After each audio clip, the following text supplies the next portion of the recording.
Welcome to today's deep dive. Yeah. We're doing something pretty fascinating today. We're essentially stepping into a time machine. Yeah, going way back to, 1983. Right, exactly. Specifically, January 30th, 1983. We are unpacking a highly specific, very complex historical document. It's a speech delivered by Reverend Sun Myung Moon at a location called Belvedere, and it's titled The Pillars of Divine Love, Responsibility, and Indemnity. It's quite a title.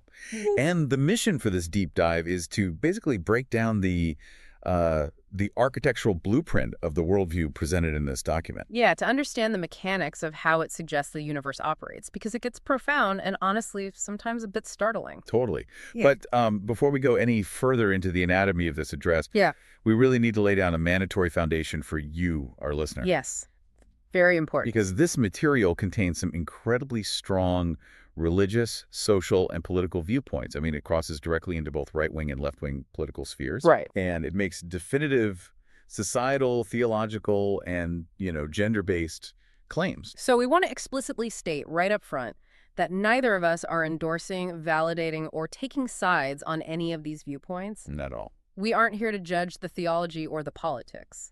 Our only goal today is to impartially report, unpack, and just convey the ideas exactly as they were laid out in the original source material. Think of us as like tour guides, just walking you through a very specific historical building, pointing out how the architect designed the walls and the foundation. Exactly, just showing you the structure. And, well, the foundation of this particular building relies on a pretty radical reframing of the divine. But it really does. Which brings us to the core hook of this entire philosophy. Because, when we usually picture an all-powerful, omniscient creator, the image is pretty static. Yeah, the classic unmoved mover. Right. A being of absolute, unshakable completeness that needs absolutely nothing. But the speech, it flips that entirely upside down. It really does. Yeah. It proposes that an all-powerful God has his own life of faith, his own, desperate hopes. Which is wild to think about. Right. That despite having all the power in the universe, he is essentially incomplete without human beings to share a reciprocal relationship with. And that shift from a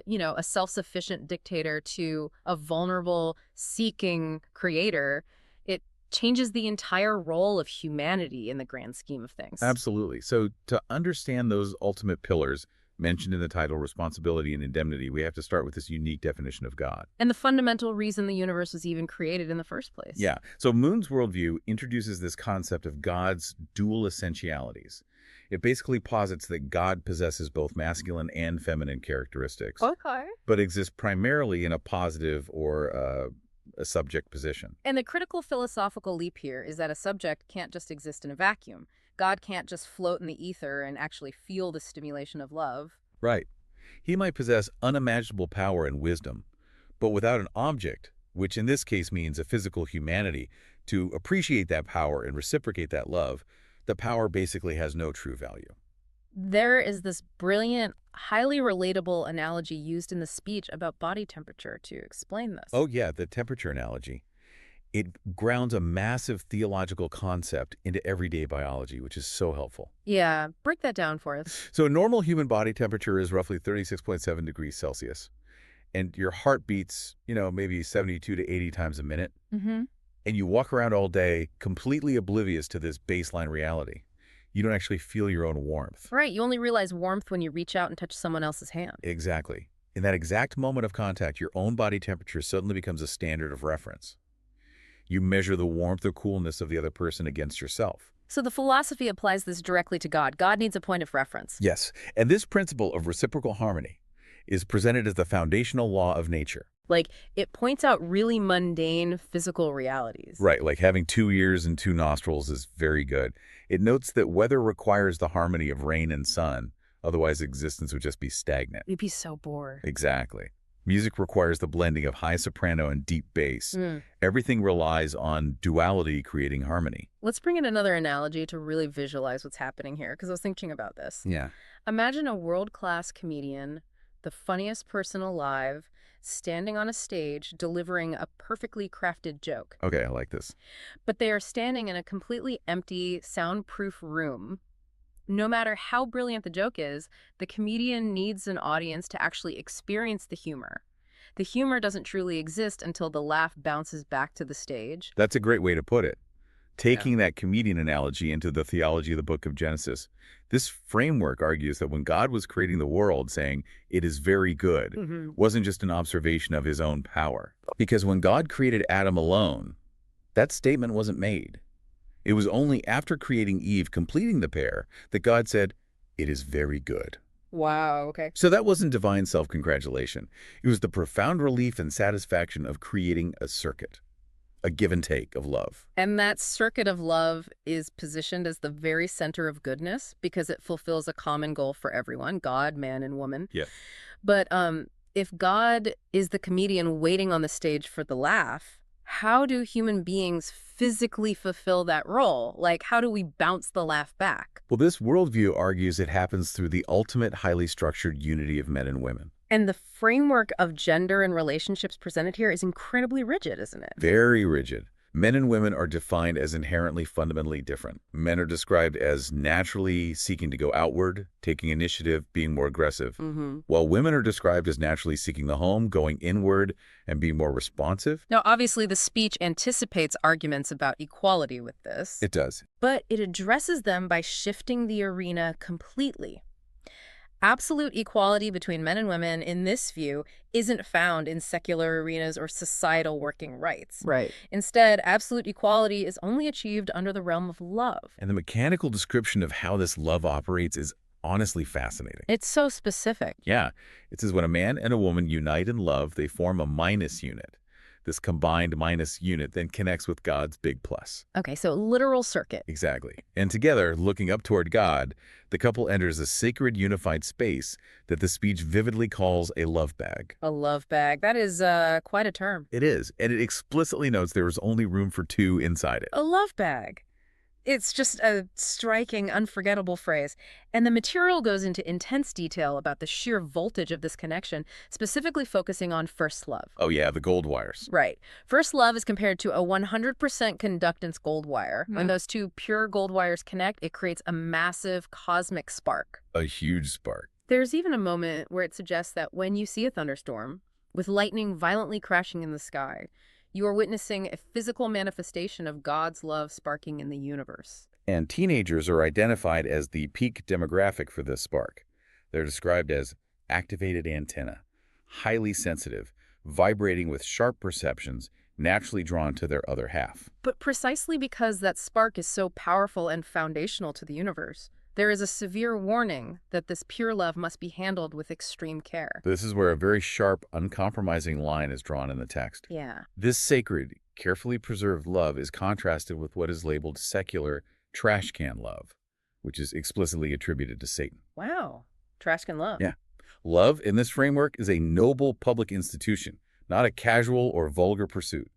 And furthermore, the speech explicitly dismisses homosexuality, arguing that same-sex relationships fundamentally fail to reflect the dual male and female image of God we just outlined. And looking at this through our modern, 21st century lens, there is a massive friction here. Oh, absolutely. Because today, Western culture largely views love as the ultimate private affair.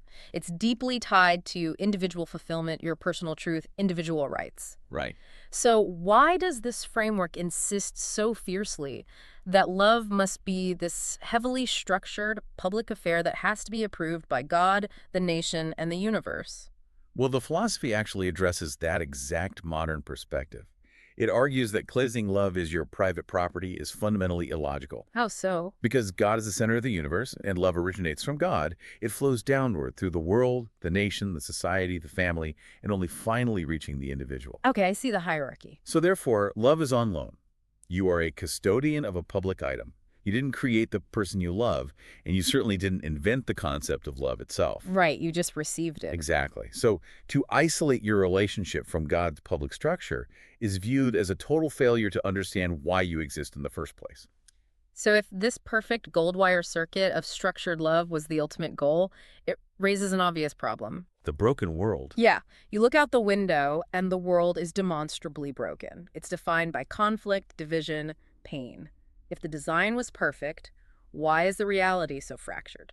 And that friction introduces the first of the two pillars in the speech's title, human responsibility. Right. The brokenness of the world is attributed to the fall of man. The internal spiritual life of humanity was destroyed, Yeah. leaving only the external material life to flourish. So to repair this massive breach, God had to institute a system of restoration over thousands of years. Yes, which brings in a really compelling metaphor regarding the world's various religions. Your repair shops. Yes, the repair shops. The speech likens different religions throughout human history to specialized repair shops for a broken mankind. I love this analogy. Right. One religion might act as the repair shop for a finger. Another tradition might be tasked with fixing the arm. And once the finger repair shop successfully fixes all the fingers, its mission is technically complete, and it needs to join forces with the arm repair shop. Exactly. And in this hierarchy of repair, the Unification Church is positioned as the brain religion. The brain religion. Yeah, because the brain's function is to coordinate the entire restored body, sending signals all the way down to the blood circulating in the foot. But the crucial caveat here is that these repair shops can't do the work unilaterally. God can't just snap his fingers and fix the broken machinery. No, which introduces the underlying math of creation. Right, the math. In this joint venture of existence, God takes on 95% of the responsibility. But human beings are required to fulfill their 5% portion. And that 5% is the pivot point of the entire universe. It really is. Think of it like this, for you listening. Imagine God hands humanity a winning lottery ticket. That ticket is worth $1 billion. Okay. It's a massive, unearned gift that represents God's 95%. But you still have to put on your shoes, get in your car, drive to the lottery office, and physically slide that ticket across the counter to cash it in. Right. That mundane drive to the store is the 5%. If you just sit on your couch staring at the ticket, you get absolutely nothing. That distinction is so vital.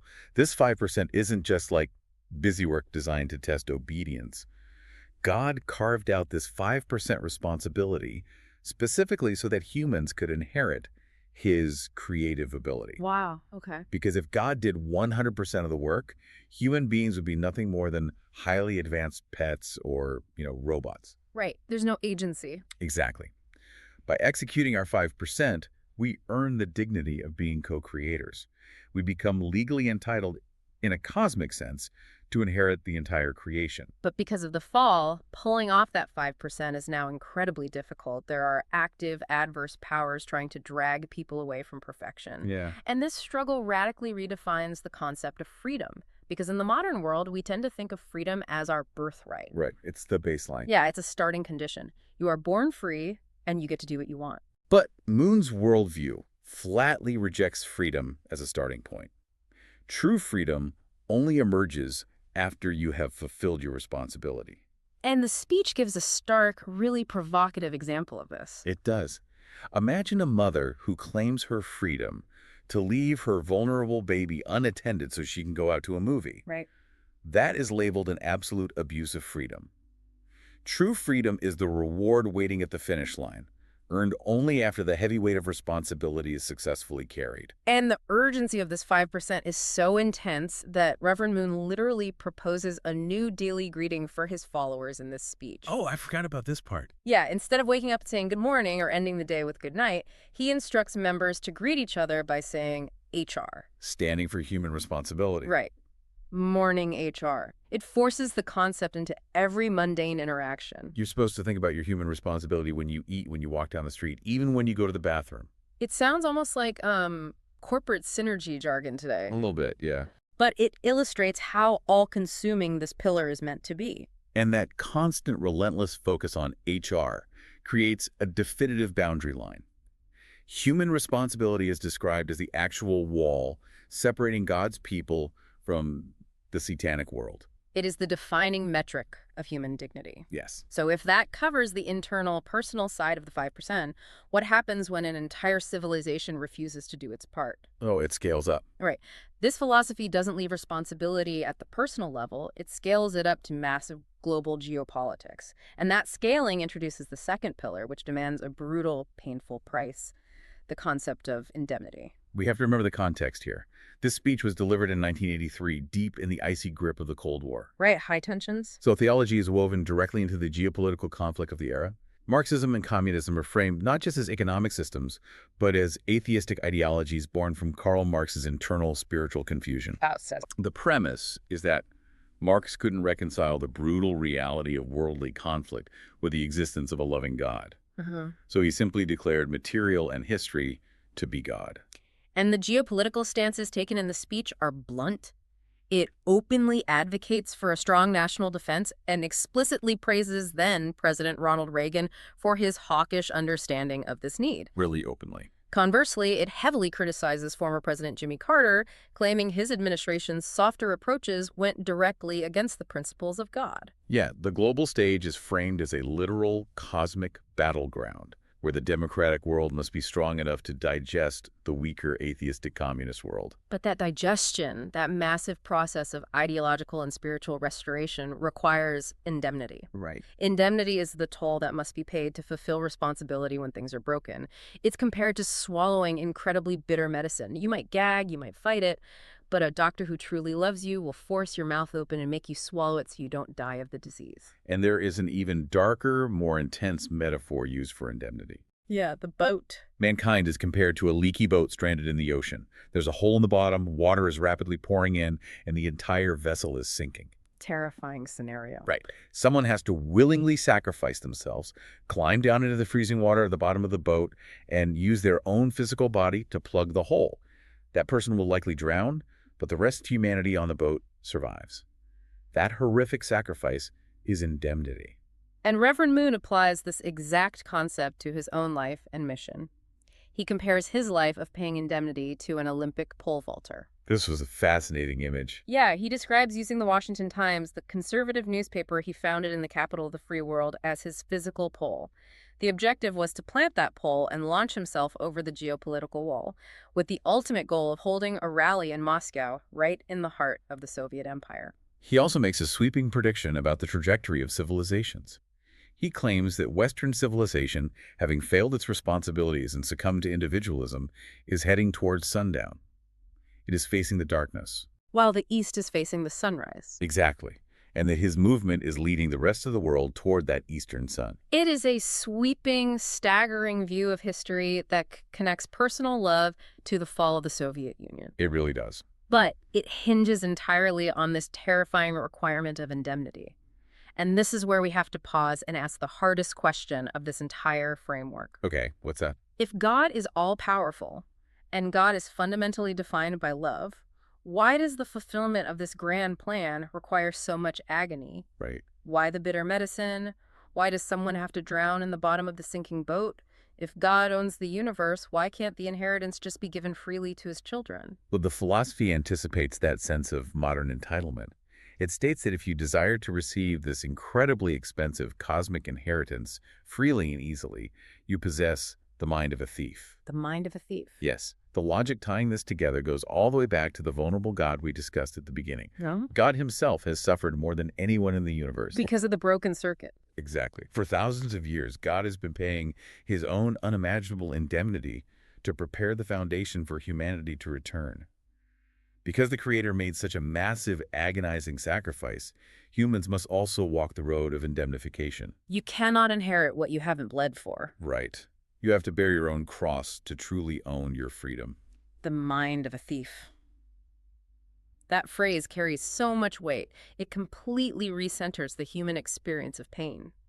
In this view, you aren't a random victim of worldly suffering. You are actively paying the necessary toll to earn your place in the universe. And without those two pillars functioning together, responsibility and indemnity, the architecture collapses.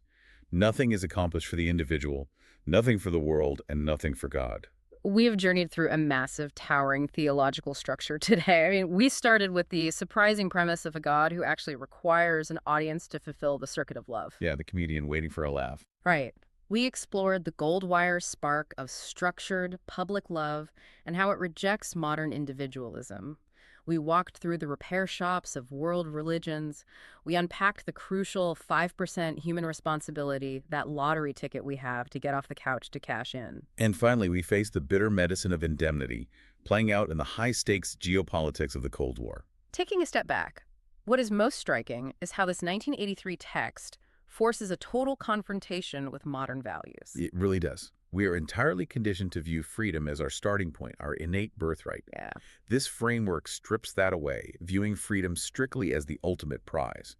It reframes heavy, painful duty not as an unfair burden, but as the only legitimate pathway to true liberation. It is a profound paradigm shift. And it leaves us with a final thought to ponder, bringing all these cosmic ideas right back down to your daily life. Because it does come back to the individual. If this framework is right, if the universe and God himself is literally waiting in suspense for our tiny 5% contribution to achieve perfection, what does that mean for the mundane choices you make tomorrow morning? It elevates every small action into something with cosmic stakes. Our way right now, the bottleneck to a perfected world. Think back to that world-class comedian standing on the stage delivering the perfect punchline. The joke is flawless, the timing is impeccable, God is waiting on the stage for the circuit to complete. Yeah. The real question is, are we the audience that refuses to laugh? Thanks for joining us on this deep dive. We'll see you next time.